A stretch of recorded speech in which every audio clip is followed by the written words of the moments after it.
Okay, today we're back with Laura Brand, our criminologist and serial killer whisperer. And today she's brought some interesting recordings with her mentor, Mr. Allan Pass, Dr. Allan Pass, I should say, who has kind of guided her through all of these serial killer interviews that she's been doing and extractions. And he's her go-to as far as overall trying to figure out and a mentor to her. So Laura, tell us a little bit about, again, just give us a brief description on how you met Allan. I know it's been a while since we've had him on the podcast, and what he means to you as far as the work you do. Yeah, so I met Allan at the Hunting for Hunters conference, which was a conference about serial killers and analyzing them and how to hunt them law enforcement wise. And we just connected there, and we've been in touch ever since. He's a behavioral consultant, behavioral expert. And what you're about to hear today is the tapes of Allan and I prepping for to go in to see Bittaker on his deathbed. And what year was this? This would have been 2019. Wow. So give us just before we listen to it, just kind of give us a little brief description of what you guys talked about, because we have several, we have like a few recordings that we're going to be going over on, but just like when you were going into this and you met him and you were kind of going in cold, what was he generally advising you? And we'll hear more in his words, but I just want to give the audience an idea, like overview. Okay. Yeah, so this was, Bittaker is on his deathbed, and he's interviewed many serial killers on their deathbed. So this is our conversation of when I'm about to fly out there, and we pretty much, break down Bittaker psychologically. So we dive into his childhood, early life, and then his, the behaviors from his crimes, and we're kind of digging through, Bittaker's psyche in all these calls. Cool. All right. Well, let's listen to this first one. Hello. Morning. Good morning. How are you? Good. How are you doing today? Pretty good. Pretty good. Are you out and about, or are you still home? I'm doing surveillance, so I have time. that seems to be your principal occupation, is watching and observing. Did you ever think, Laura, that you may be developing a paraphilia? Like voyeurism, right? Yeah. You'll probably end up in your free time finding yourself just sitting there staring and watching people.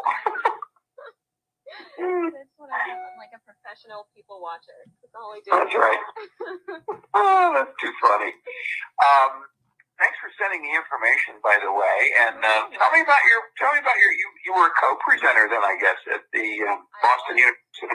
Yeah, how did it go? It was really good. I was nervous, but everyone said I did really well, so I'm glad.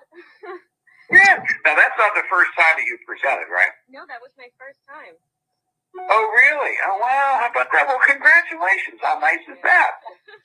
It was nerve-wracking because I'm sitting there and I'm presenting, and I didn't care about like the 100 people that were there, but it was like Anne was right there, and then Dr. Stone was right there, and I'm like looking at them, and I'm like, oh my God, like the everything in front of me. Oh, that's too funny. Yeah. So you had some. You were presenting on your guy at San Quentin, right? Yeah. So I was doing the Bittaker Norris case and just presenting pretty much the background of the crimes, and then I got into a little bit of the work that Bittaker and I have been doing about trying to find the bodies and that kind of stuff. Right. So obviously the big question that people would ask, and I'm sure hoping someone asked this at the time of your presentation, is so why would Bittaker tell you anything? Why would he even tell you this stuff?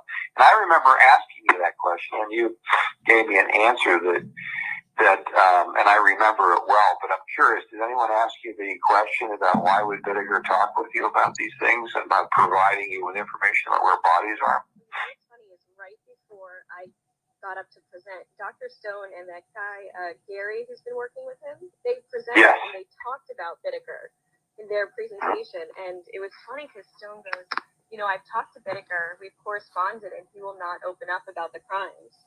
And I was like, oh my God, that's crazy. Because with me, he's so candid about everything. He goes right. Right. And so I got up and I actually said, I was like, I'm not positive why he's giving me this information. I didn't go into the whole pregnancy story and that kind of stuff, but I said, I think it's, you build that trust for the 5 years in the rapport, and you just break them down pretty much. Yeah. Say it. Yeah. But it is. It's like he finally opened up. Yeah, it's funny because I'm sure you've been watching some of the news releases on Little, now rated as the most prolific serial killer in the United States, in the history of the United States, out of Texas. Yeah. And I'm sure that you've seen that the person who's primarily responsible for obtaining information on this is a Texas Ranger. I saw that, yeah.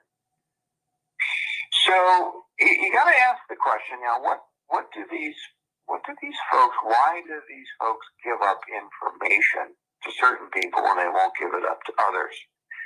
So that's the question that I have in my mind all the time when I interview someone during what's called an interview/interrogation. And obviously the format of an interview and an interrogation are totally different.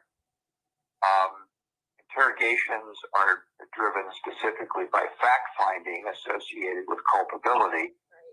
Their interviews are driven more for informational purposes about background and correlation of data, but they're not looking for admissions and or denial of responsibility to behavior. So your question that you had posed before in one of your texts to me or comments was you were looking for an alternative strategy on how to approach Bittaker to get him to give more information to you. Yeah.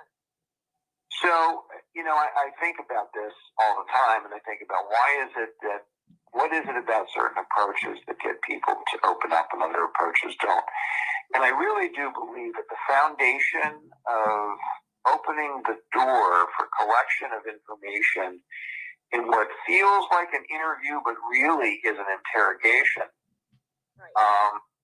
is, in this particular case, I think is driven specifically by what the needs are of the individual. Let me explain. So in profiling, obviously the most important thing is to find out what are the needs that the perpetrator has that are driving the behavior that we see in the trace evidence left at the crime. So for instance,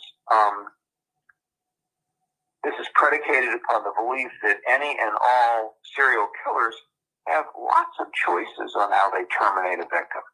They can shoot them, they can poison.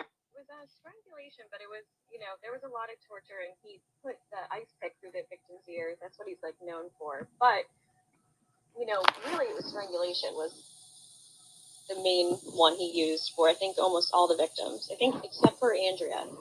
Okay. Did he use a garrote or did he use his hand? He used his hands, and then they would also put coat hangers around the girls, too, and use pliers to tighten them. Okay, so he would wrap a wire coat hanger around the female's neck and then use a pair of pliers to continue to tighten. I don't want to get too graphic here. It's just hard. Yeah. So just wanted to, how detailed do you guys get into that? Because I just don't want to play too much. I don't think it's too much more detailed. He goes pretty much into the analysis right after that. Yeah. All right. So we stopped for a little bit because it was a little graphic. Just want to make sure it's not getting any more graphic right now because I don't want to. All right. So let's go back to the recording and.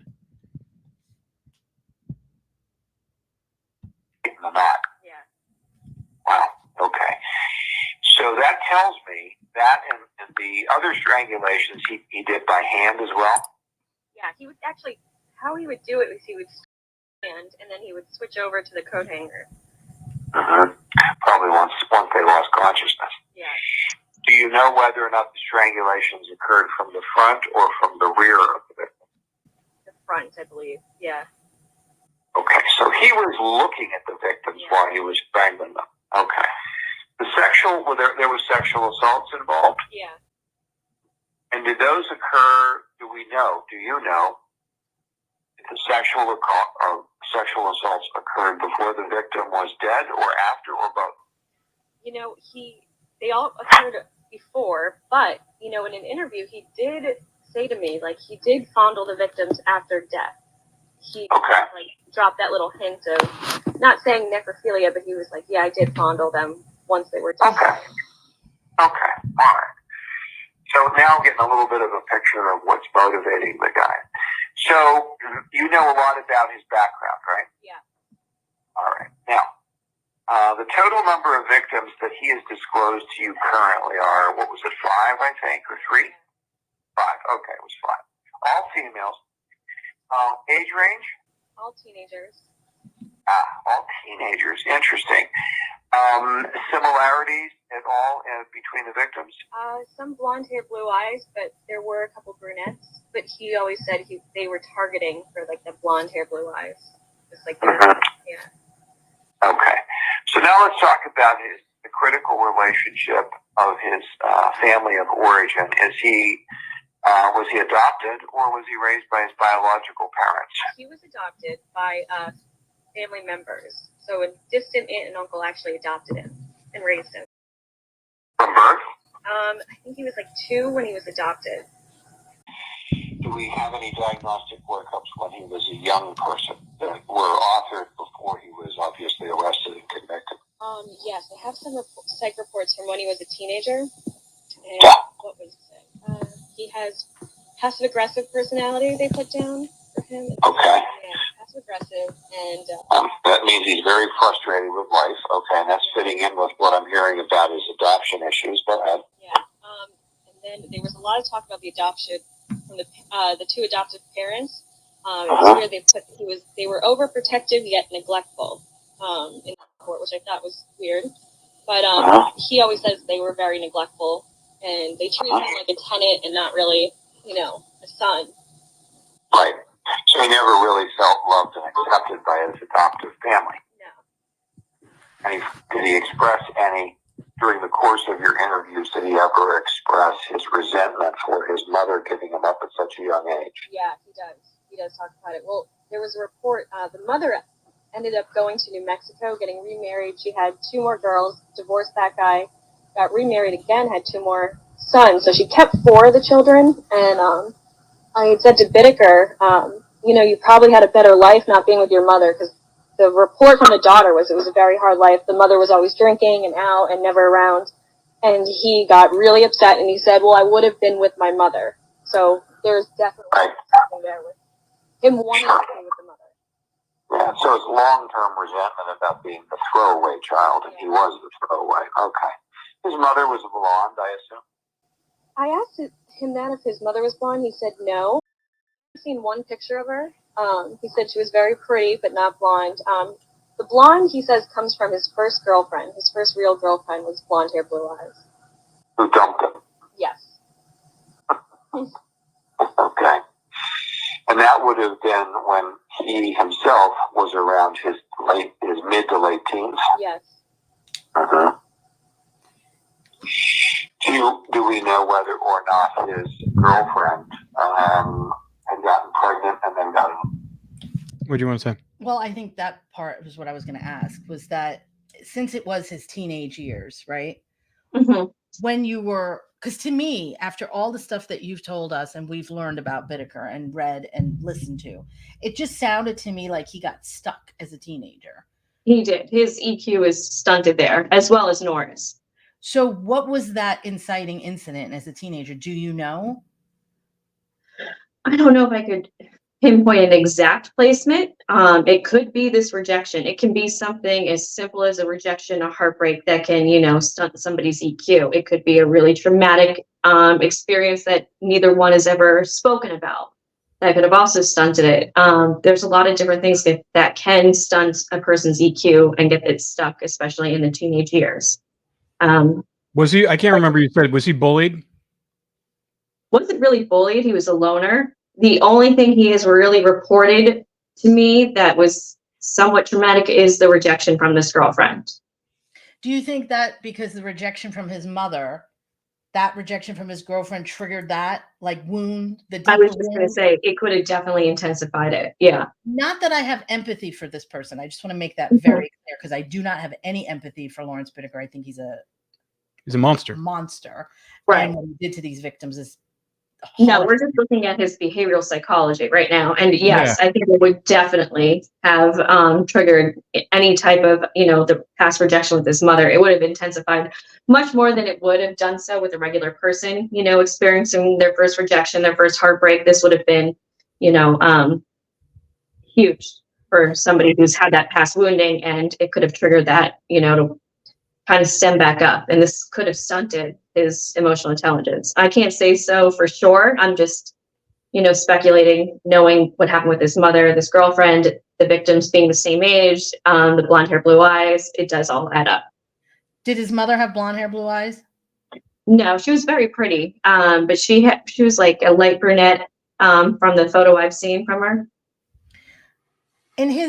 So his mother rejected him, and he went to live with family members. And I guess they told him this story about his mother. Like, how did he learn that his mother? Yeah, the relatives told him, but he has some vague memories of her. He remembers her picking, like he's told me, she gave him this teddy bear, and he slept with this teddy bear up until he was 16, another teenage years. He would never let go of his teddy bear that she had given to him. He remembers these purple flowers he would pick for her. She would pick for him as like a little boy. So he has like very vague toddler memories of his mother before she gave him up. So moving forward, for other people to kind of prevent these kinds of things from happening, obviously there's certain cases where mothers can't take care of the child and they have to give them up, right? There's many cases of this. It's no one's fault. It just happens. So what can you do to make sure that the child's not wounded for life from those kinds of experiences, if you were to be the person to take on that child?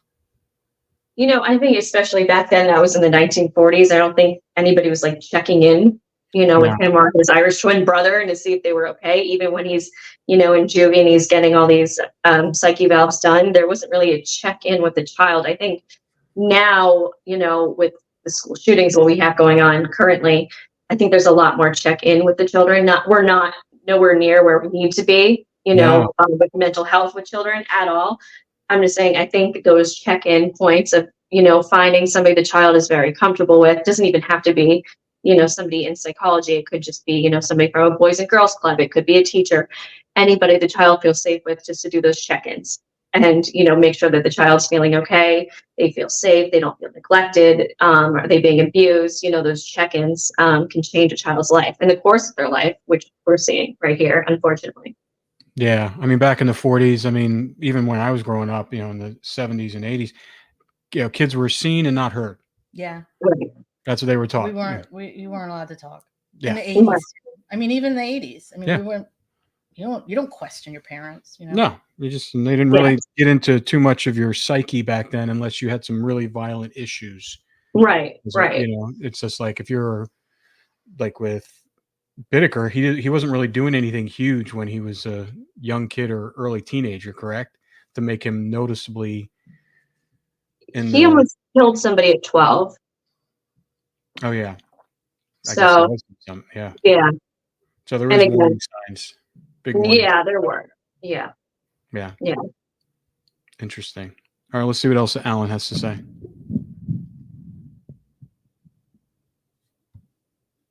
Abortion.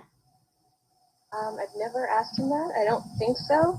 I don't believe no. I want to say no, because I don't think they ever were sexually intimate. I think, because I asked him when he lost his virginity, and it was an older woman with like 4 kids, and it was his early 20s. He said he lost his virginity. Did he tell you at all, as it relates to his sexuality, did he provide any, what you deem to be credible reporting about his capacity to perform? In other words, did he indicate at all that he had some difficulties with sexual performance with women? No, he actually brags about his sex drive, how good his sex drive is.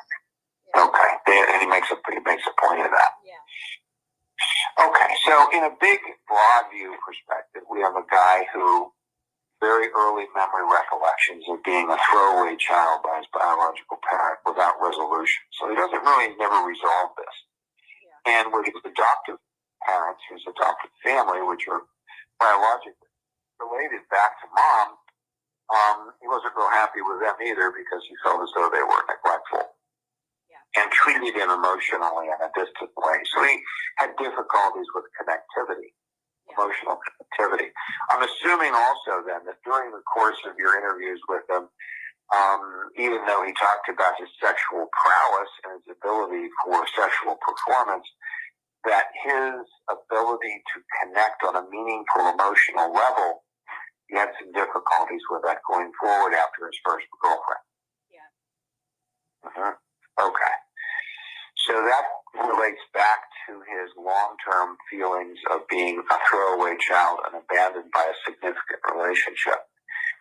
And the fact that he's engaging in strangulation of young teenagers is he's going back, in my mind, and in my opinion, from just this information, he may be going back to when his mother, was a young teenager and had him, and obviously exercising his anger towards his mother.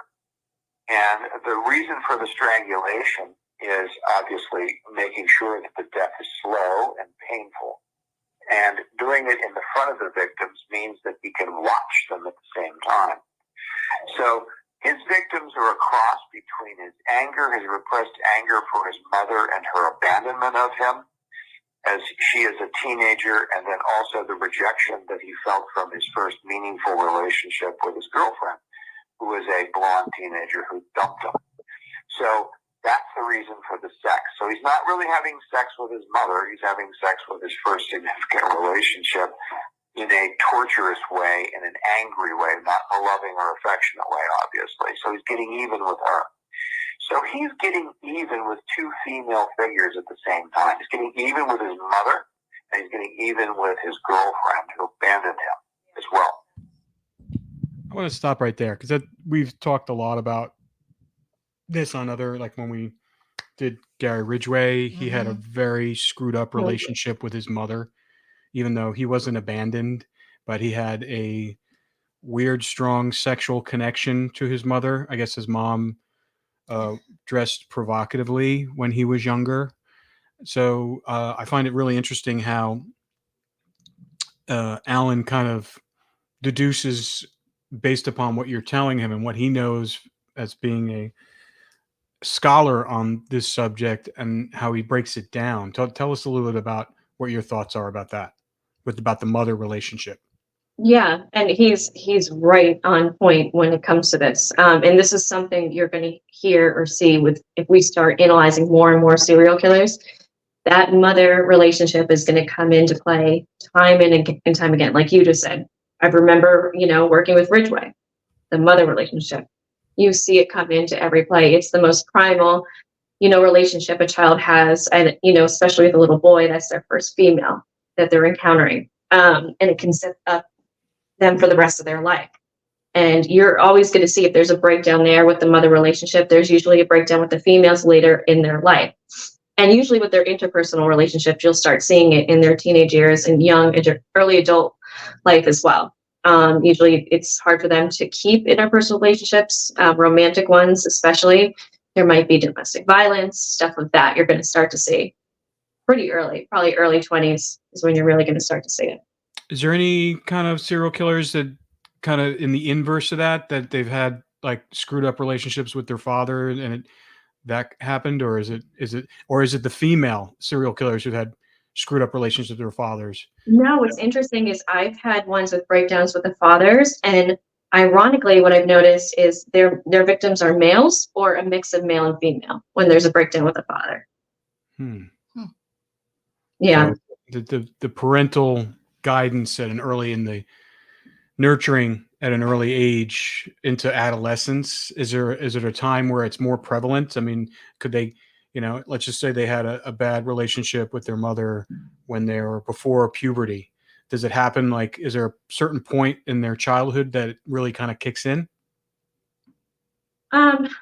It's all different. The sexual years, for the paraphilia years, 6 to 8 is like the years you really want to look at for like the sexual development. But then 1 through 5 is, those years, if there's any type of neglect, that could really set the child up for life. But then you have your, adolescent years, So it's almost like every single year is playing a different part in our personality and our makeup. And, it turns us into the people that we're going to turn into. Our personality doesn't start to develop or finish developing until 30s. So our early 30s, that's when like the core personality of who we are is really going to develop. But every year is going to set us up for, different aspects of that personality and what it's going to develop into. So it's hard to say like this one thing is going to develop into that, because it's every year and every aspect of our personality that's multi-layered, is playing a part into what's going to come later. Yeah. Interesting. Okay, let's go back to Allan.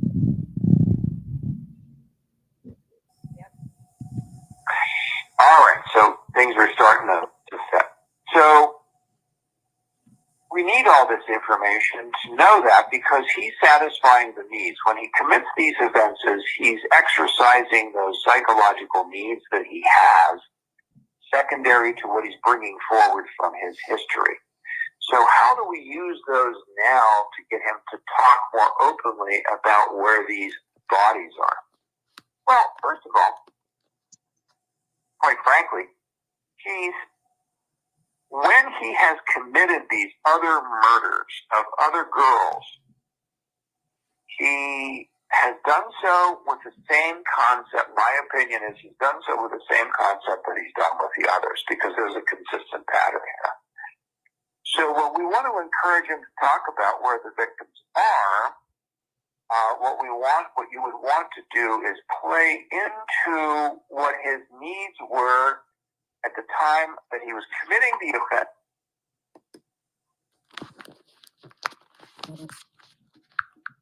Okay, I guess we got to go to the other recording. So Yeah. I want to talk about, because he said that when we had him on the podcast, and he talks about the needs, and the killer's needs, the human needs, whatever the needs that he needs to fulfill.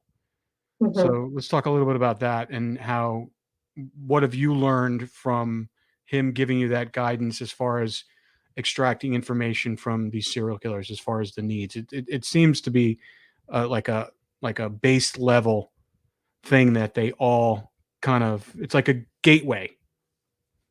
Yeah. Well, I mean, these guys are primal, so they're not doing anything that they don't want to do unless they want to do it, unless they have a need to do it. That's very typical for antisocial personality. And I'll use an example I'm not going to say his name, but you guys know who he is. I had called Allan when I was dealing with him during my last round at San Quentin, and I had said he's being very difficult. I'm trying to, just keep him calm. And he said, his need is that power and that control. And I called you guys because Allan said, take him shopping. Do you guys remember this? He said, take him to the grocery store, take him out shopping, let him pick out your nails, let him pick out something to eat. You're going to say, I'm going to cook tonight. What do you want? Like, what should I make? And I let him just kind of take the steering wheel. And even though he's in prison and I'm out there shopping, I gave him that power and that control. And the next day it was like a total switch. He was docile. I remember that. Yeah, he became docile with you. It was like very he was in control, as long as he knew he submissive, almost even. Yes. Yeah. Say that part again. Sorry, I interrupted you. Submissive. He even became submissive the next day. Yeah, afterwards, because I had fed into that need of that power, that control, or at least the illusion of creating it for him. Yeah, you included him. Right. You included him on things that he would never be included on the inside. Right. He had some decision making to make. He can kind of, and he's almost like, from his prison cell, he got to be a little marionette of you. It's like he gets to, because it's all about controls, because you gave him the steering wheel. I did. Yeah. That's interesting. Yeah. I forgot about that. I did forget about that, but the context totally makes sense. And it worked. Yeah. When you have someone who has been so used to controlling the narrative and the situation, people, and determining whether or not they live or die. And because that's, that person you're talking about was someone who literally controlled these people and locked them up, and kept them for a while. So that's the fact that you use that technique and kind of helped open up the door. It's such a strange, it's like the mind is like, it's such a gateway of confusion sometimes, but it's these little tiny things like that, where you included him on just a shopping list that kind of gave him the opportunity to really be open with you.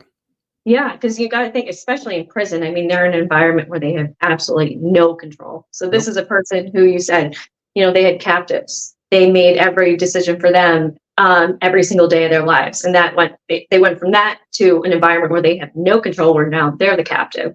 So it was giving them back that semblance of control, or at least the illusion of the control that previous day before I had that interview, to make him docile, to get him submissive, more open, less combative, to opening up and sharing, those, an interview that would go smoothly with him. And it worked, just by giving that illusion. I always call it the illusion, because they're not really getting control. They're not out there with me. They're not actually shopping with me, but, just giving them the semblance of that illusion of control. Yeah. Yeah. Did you do that with any other, the serial offenders? I did try it out with some others that I thought, the ones who have that underlying need of that power and control. And it really does work. Did it come up randomly, or is it something that you were out doing something, you were actually out shopping and he called you? Because I know these guys call you at all hours and you're like, you have a life. So I'm sure I see you taking these calls sometimes when you're doing other things, your daily life things that you have to do. It was kind of funny how it all transpired, because I was on the phone with Allan and I was out just running errands, and he was like, what are you about to do? And I was like, go get my nails done. He was like, get him on the phone and ask him what kind of nails he likes, and then take him to you're going to get dinner tonight, right? Okay. You're going to go to the grocery store, have him on the phone there. You're going to go pick out an outfit or something, have him on the phone, let him pick out the shoes, the clothes, the dinner for tonight, your nails. And I was like, really? And he was like, just trust me. So I sent him a message. I said, call me. So he called me, and I was like, I'm getting my nails done. What nails should I get? He goes, pink, and which I never get done. And I was like, I guess I'm getting pink nails. And that's how it all, transpired for the rest of the day. And the next day I went in, he went from combative to literally submissive in the case. Yeah. So you went physically in to see him after that? Yeah. Okay. So I'm sure he wanted to see the pink nails. He wanted to see the fruits of his suggestions. Yep. Yeah. But I guess that's the game you got to play. It is. It really is a mental game. It's mental gymnastics. It really is. It's the legendary Silence of the Lambs quid pro quo. Yeah. That's the perfect example for it. Yeah. Because that's what he was doing with her. That's what he was doing with Clarice. He would give her she'd have to give something of herself. She had to tell him about her fucked up childhood. Yeah. So he could kind of get inside her brain. That's what they want. They want to feel like they're close to you. They want to feel like they know something about you. They also want that connection. All of them are starved for connection in every capacity. They've never had it from childhood. So it turns into a game of what you see, a quid pro quo with all of them. Really does. Wow. Okay. Here's the other part of that interview.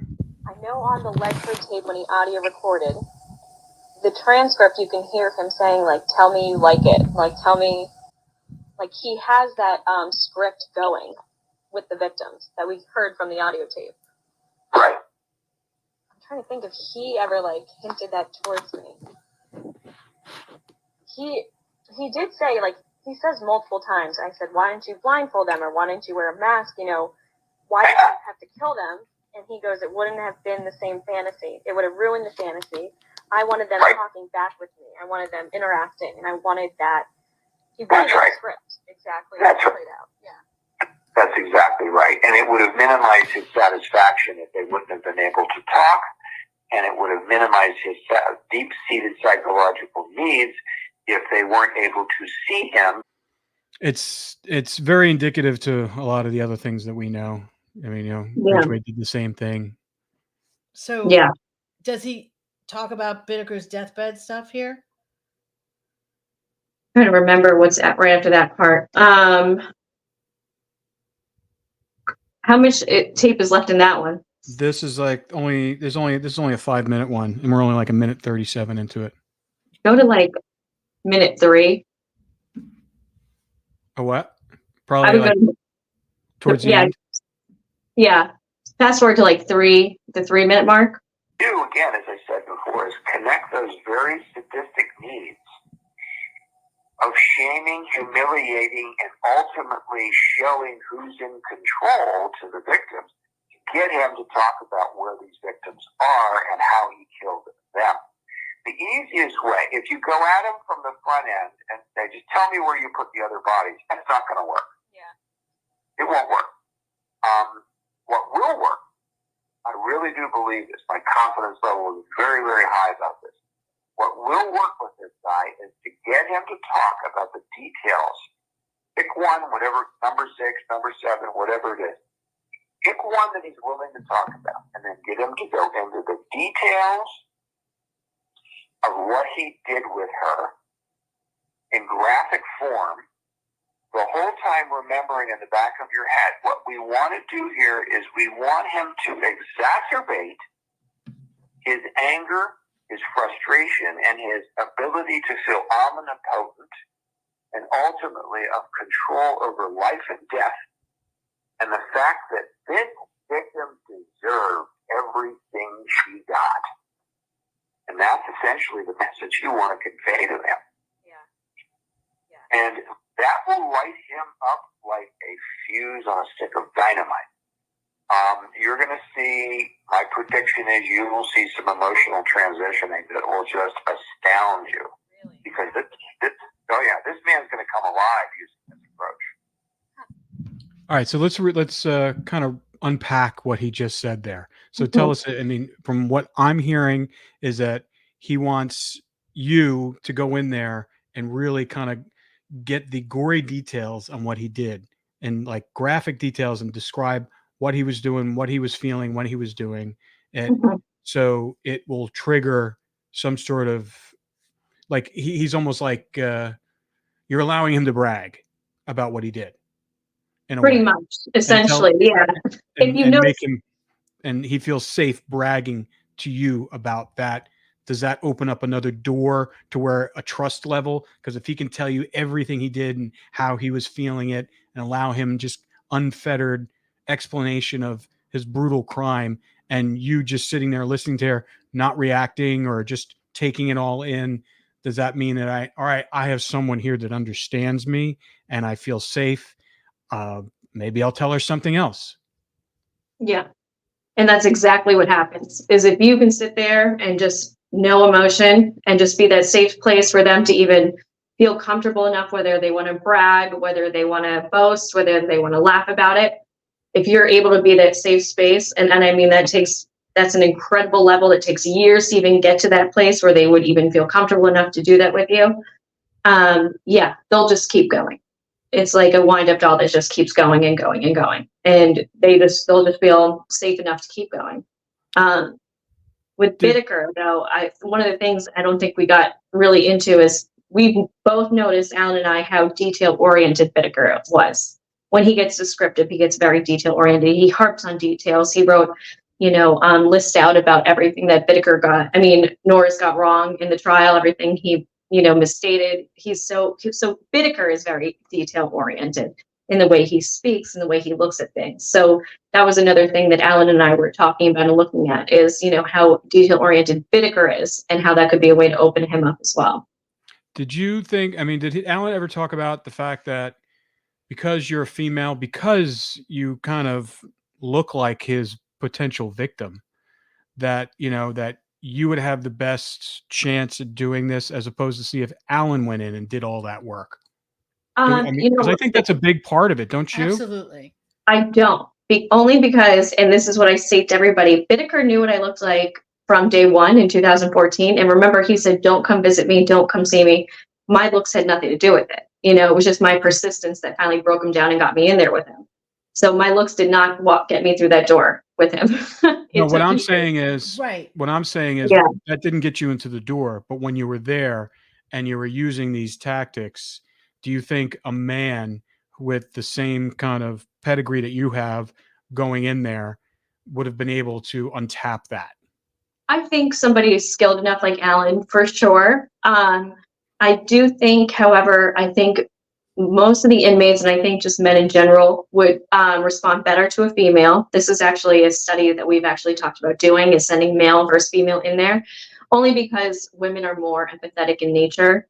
More just men and women are more likely to open up to a woman just because they're more understanding, they're more empathetic. there's more of like that safety with a woman as opposed to a man. Not that a man can't create that. I think, look at Allan, he does an amazing job at it, doing it with inmates. But like I said, I think just typically because of females' empathetic nature, they sometimes get a better response. Yeah, that's interesting. Because I would have thought, yeah, because because it's almost like they're prey. You're like the epitome of their prey. But I also think because she commands respect, because you do. I was going to say, I don't think they see me as prey at all. No. Like they always say to me, they're like, you're like us. They see me more as a predator like them. Mm-hmm.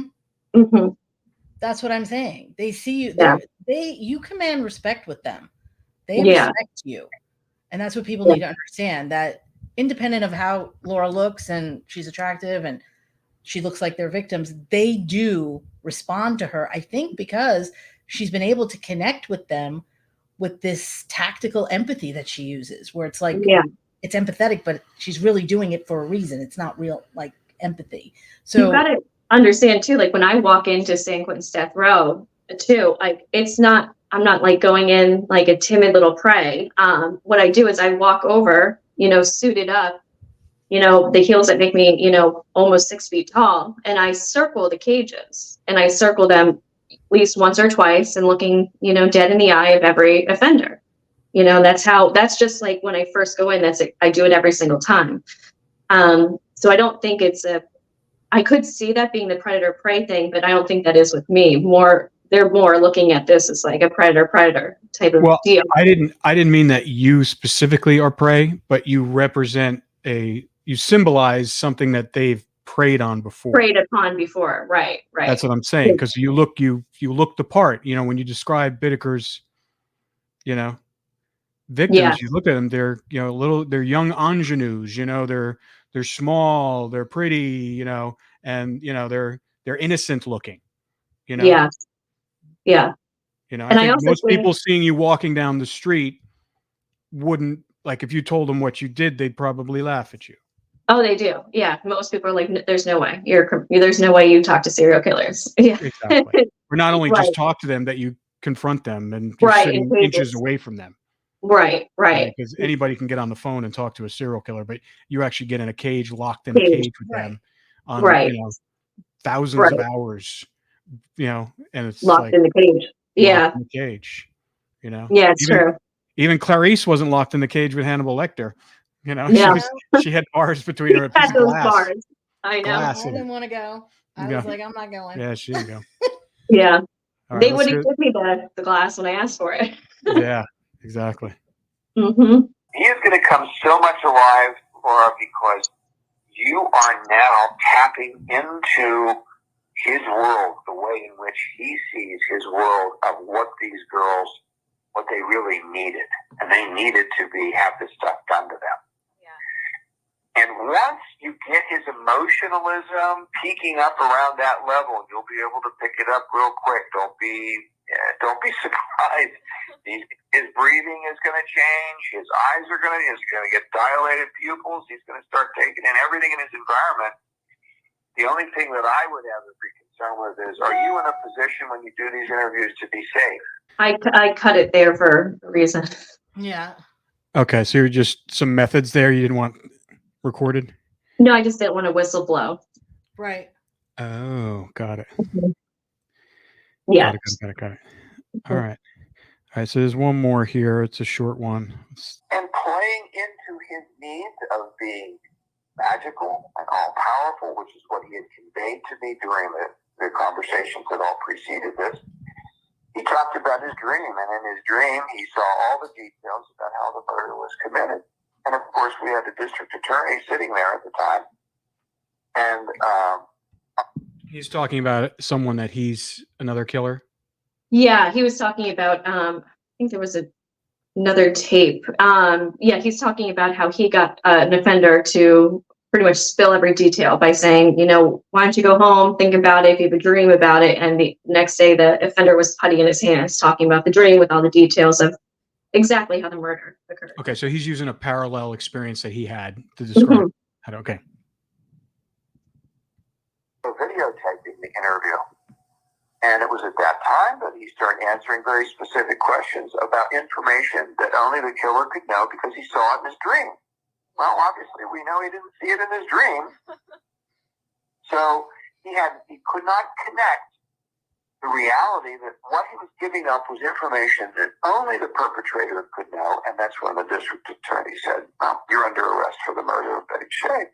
Yeah. And then the rest was easy to do in terms of putting pressure on his brother and his sister and so forth and so on. But the primary focus here is the same as with Bittaker. You're looking at minimizing the objectivity of the data recall and emphasizing the emotionalism of the motives behind the murders. That's going to light him up. And once he gets lit up emotionally, his animation's going to change, as you've already seen it once. And he's going to take that emotionalism, and if you convey that how releasing the whereabouts of the victim will further humiliate and embarrass the victim as she deserves to be, he's going to feel justified in telling you where those bodies are. Yeah. You know what's very odd about him too is I've talked to him about being a psychopath, being a sociopath, and he doesn't, care when I use that word. Like, he doesn't. Yeah, sure. He's very like, yes, I am. Like, he acknowledges it. And when I use the word sadist, though, that's when he gets he's like, oh, no, I'm not a sadist. I'm not. Correct. He gets very Correct. upset about that word anytime I've used it with him. And do you know the reason why? No. Okay, here's the reason why. Because, first of all, we already know he's a sadist. He meets the description. He's sexualizing victims during the course of killing them and sexually molesting them after they're dead. I mean, it is a classical form of sadism, sexual sadism. But here's the reason why he doesn't want to see himself as a sadist. The reason why he doesn't want to see himself as a sadist means that he is mentally ill, that he suffers from some form of serious psychosexual problem. And he doesn't want to admit that he has one. In part, that's what he's proving to the victims while he's sexually assaulting them. It is about the power and control, but it's also about showing that he can obtain and maintain an erection. Because in reality, I'm going to tell you something that he hasn't told you, but I really do believe it's true.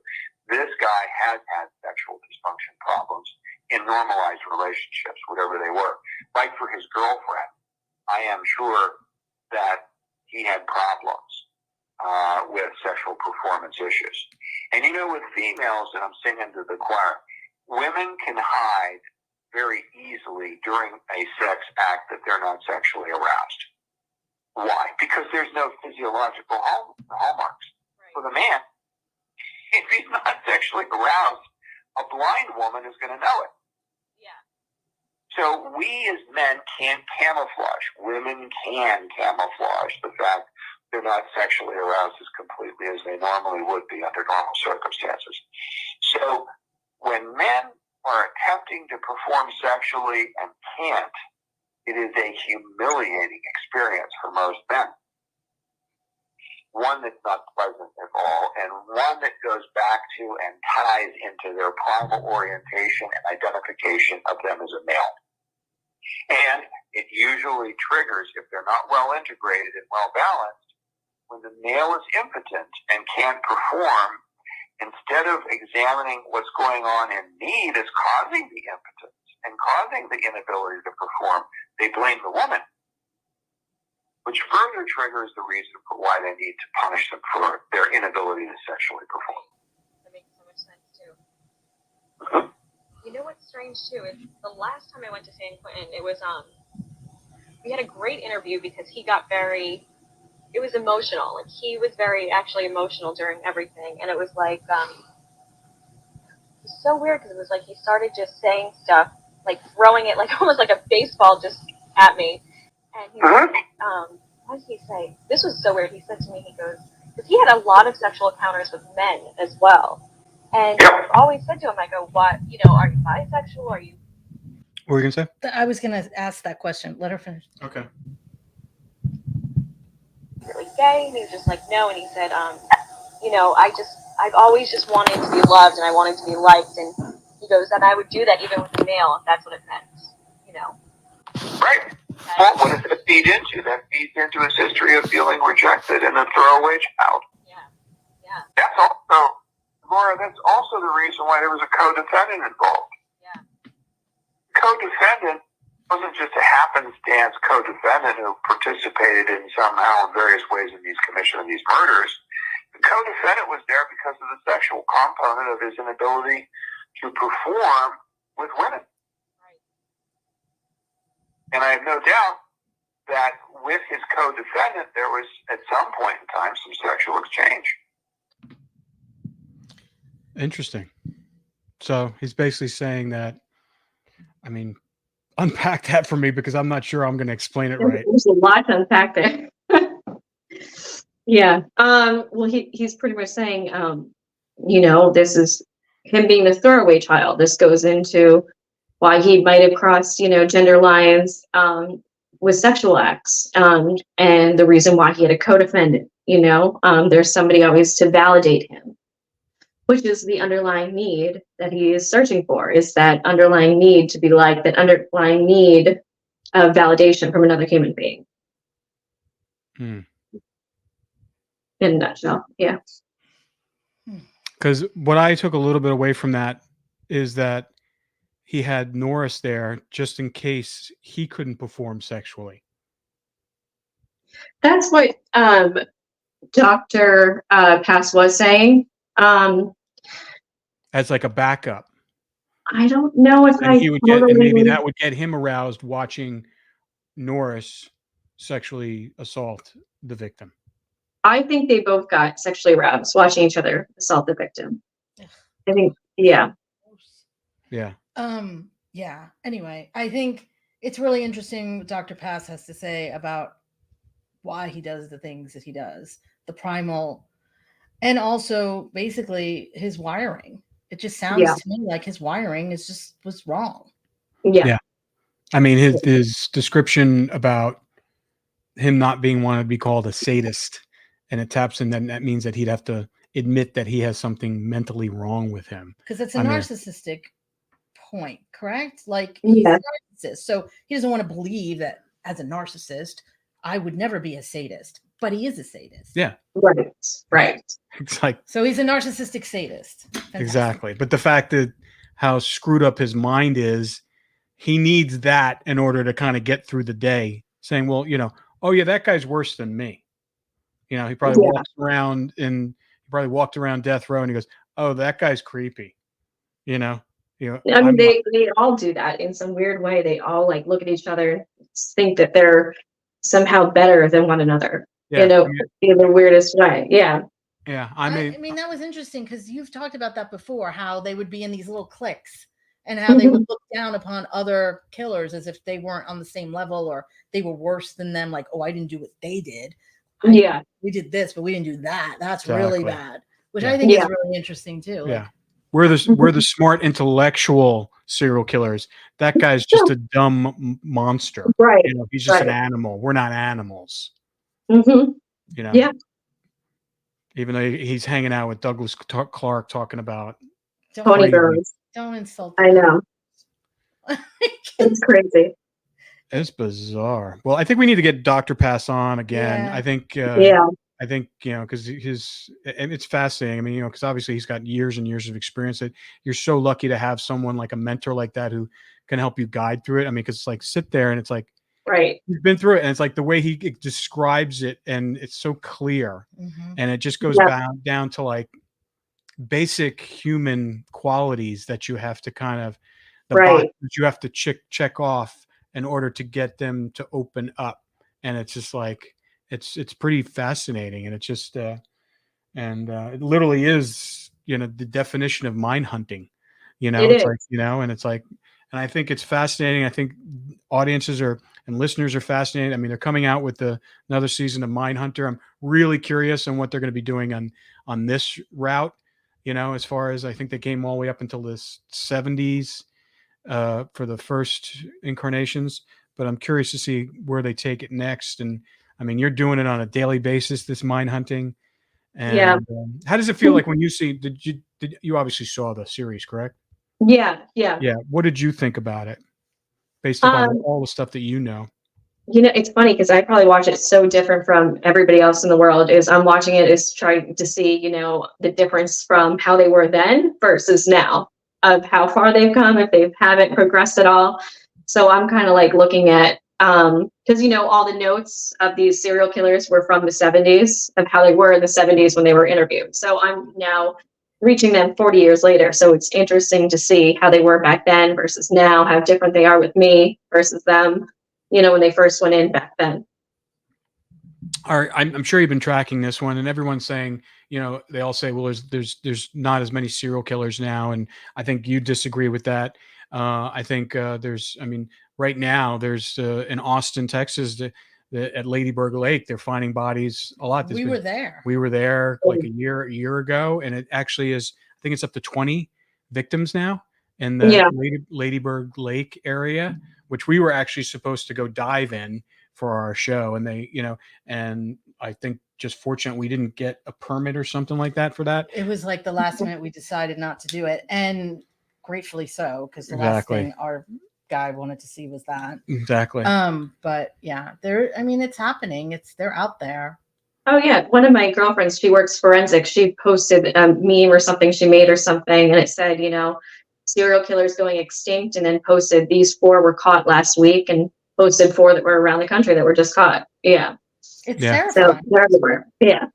You have to be aware. Even with people having phones and all this technology and cameras, I mean, there's still, they'll figure out a way.